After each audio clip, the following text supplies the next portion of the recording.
धर्मांतरण एक सामाजिक, धार्मिक और सांस्कृतिक प्रक्रिया है जिसमें व्यक्ति अपनी आस्था और विश्वास को बदलता है। इसके साथ ही अक्सर उसकी सामाजिक पहचान, रीति रिवाज और जुबान भी बदलती है। धर्मांतरण से जुबान बदलती है, ये कहना है हमारे एसोसिएट एडिटर राज ठाकुर के खास कार्यक्रम राज की बात में शामिल हुए सीजेपी अश्विनी उपाध्याय का। वो कहते हैं कि अंग्रेजों और मुगलों ने यहाँ आकर धर्मांतरण कराया। किसी ने कानून बनाकर धर्मांतरण कराया तो किसी ने तलवार के बल पर। सुनिए वो क्या कुछ कहते हैं। धर्मांतरण को अश्विनी उपाध्याय कैसे देखते हैं, इसे लेकर क्या काम आप कर रहे हैं, किस दिशा में आपकी पीआईएल्स जा रही है और कितना मैं कहूं कि इस मंथन से आप अमृत निकाल पाने में कामयाब हुए हैं। धर्मांतरण पे मेरी सुप्रीम कोर्ट में पीआईएल चल रही है। सभी राज्य सरकारों को नोटिस हो रखा है। धर्मांतरण से राष्ट्रांतरण हो रहा है। कैसे? धर्मांतरण से केवल व्यक्ति का पंथ नहीं बदलता, धर्मांतरण से त्योहार बदलता है, धर्मांतरण से सोच बदलती है, धर्मांतरण से विचार बदलता है, धर्मांतरण से वेशभूषा बदलती है, धर्मांतरण से खान पान बदलता है, जुबान बदलती है, धर्मांतरण से जुबान, एकदम सही आपने कहा, धर्मांतरण से जुबान बदलती है, सब कुछ बदलता है। इसलिए मैं कह रहा हूँ धर्मांतरण से राष्ट्रांतरण होता है। और आप ये देख लीजिए, मुगल यहाँ सत्ता के लिए नहीं आए थे, सबसे बड़ा झूठ है। मुगल यहाँ पे आए थे धर्मांतरण कराने, इस्लाम को बढ़ाने। सत्ता उनके लिए साधन था, असली लक्ष्य था इस्लाम को फैलाना, उनकी तलवारों पे लिखा हुआ था। ऐसे ईस्ट इंडिया कंपनी अंग्रेजों के लिए रास्ता बनाने आई थी, और अंग्रेज केवल सत्ता के लिए नहीं आए थे, अंग्रेज भी क्रिश्चियनिटी को फैलाने आए थे। तो 500 साल अंग्रेजों ने यहाँ इस्लाम को फैलाया, 500 साल मुगलों ने इस्लाम को फैलाया और 200 साल अंग्रेजों ने क्रिश्चियनिटी को फैलाया। अश्विनी कुमार उपाध्याय भारत के सर्वोच्च न्यायालय में राजनीतिज्ञ और वकील हैं। साथ ही भारतीय जनता पार्टी की दिल्ली इकाई के नेता भी हैं। उन्होंने धर्मांतरण पर बात रखते हुए जोर दिया, हमारे एक सवाल का सटीक जवाब भी दिया। पहले सवाल सुनिए और फिर उसका जवाब भी। तो आप क्रिश्चियनिटी और मुस्लिम्स को एक पैमाने पर एकदम, हाँ, मैं आपको उसका उदाहरण दे देता हूँ। ये 1894 का लैंड एक्विजिशन एक्ट है। मैं आपको कानून की बता रहा हूँ ना। ये देखिए, आपको दिख रहा होगा 1894 का लैंड एक्विजिशन। अंग्रेजों ने क्यों बनाया था? अंग्रेजों ने कहा कि भैया हम जमीन एक्वायर करेंगे, पूरे देश भर में सिविल लाइन बनाएंगे। सिविल लाइन में क्या होगा जी, हमारे कलेक्टर रहेंगे, कप्तान रहेंगे। और जानते हैं, जहां जहां सिविल लाइन है उसकी आधी जमीन चर्चेज के पास है, अभी भी आधी जमीन क्रिश्चियंस के पास है। क्या किया अंग्रेजों ने? कानून बनाया। मैंने कहा ना, जो उन्होंने तलवार के दम पे जमीन कब्जा किया, उन्होंने कानून बना के जमीन कब्जा कर लिया। जहां 5 एकड़ जमीन चाहिए होती थी कलेक्टर और कप्तान का घर बनाने के लिए, वो 50 एकड़ 500 एकड़ एक्वायर कर लेते थे। आधी जमीन चर्च को देते थे।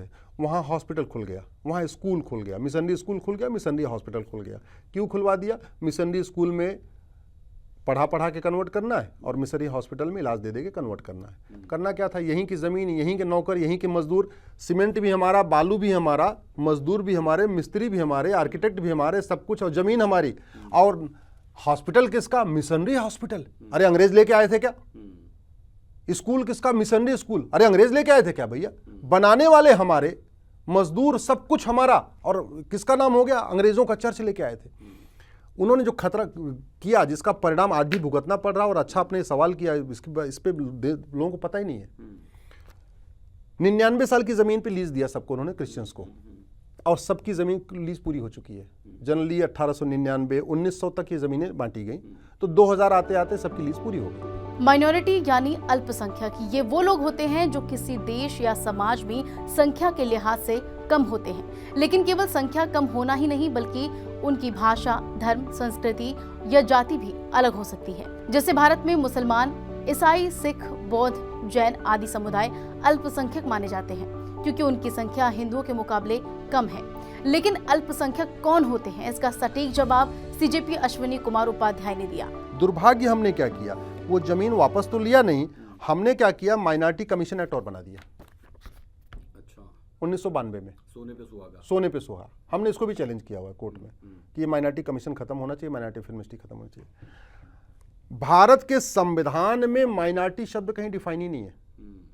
भारत के किसी कानून में माइनॉरिटी शब्द डिफाइन नहीं है। लेकिन एक्ट बन गया, एक्ट बन गया, माइनॉरिटी कमीशन बन गया, माइनॉरिटी फिल्मिस्ट्री बन गई। केंद्र सरकार का 5000 करोड़ का बजट, राज्यों का किसी का 500 करोड़ का बजट, किसी का 1000 करोड़ का बजट, किसी 1500 करोड़ का बजट। माइनॉरिटी के नाम पे वजीफा, माइनॉरिटी के नाम पे लोन, माइनॉरिटी के नाम पे स्कूल, माइनॉरिटी के नाम पे कॉलेज, माइनॉरिटी के नाम पे यूनिवर्सिटी, सब खुल गई। माइनॉरिटी कौन है पता ही नहीं है। मैं ये कह रहा हूँ पहले माइनॉरिटी को डिफाइन तो करो। वैसे तो बाबा सरदार पटेल ने कहा था माइनॉरिटी मेजॉरिटी होना नहीं चाहिए, माइनॉरिटी के नाम पे कुछ चलेगा नहीं, लेकिन अगर करना भी है तो डिफाइन तो करिए। माइनॉरिटी की जो यूनिट होती है ना वो सैकड़ों में होती है, कुछ 100 लोग हो तो उनको माइनॉरिटी कहते हैं। और चलो बढ़ा कर लो, माइनॉरिटी को 1000 कर लो तो कुछ 1000 लोगों को माइनॉरिटी कह लो।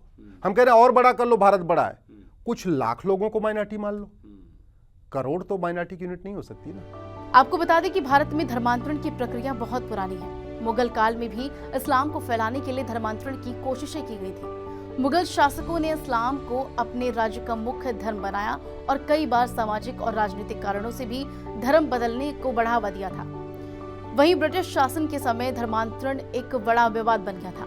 उस वक्त ईसाई मिशनरियों ने शिक्षा, स्वास्थ्य और समाज सुधारों के नाम पर धर्मांतरण की गतिविधियां तेज कर दी थी। कई गरीब और पिछड़े लोगों ने बेहतर जीवन और पढ़ाई के अवसर पाने के लिए ईसाई धर्म स्वीकार भी कर लिया था। फिर भी भारत के ज्यादातर लोग धार्मिक सहिष्णुता यानी दूसरों के धर्म का सम्मान करने की परंपरा में विश्वास रखते हैं। हालांकि अब आप कमेंट करके जरूर बताएं कि आपकी इस पर क्या राय है।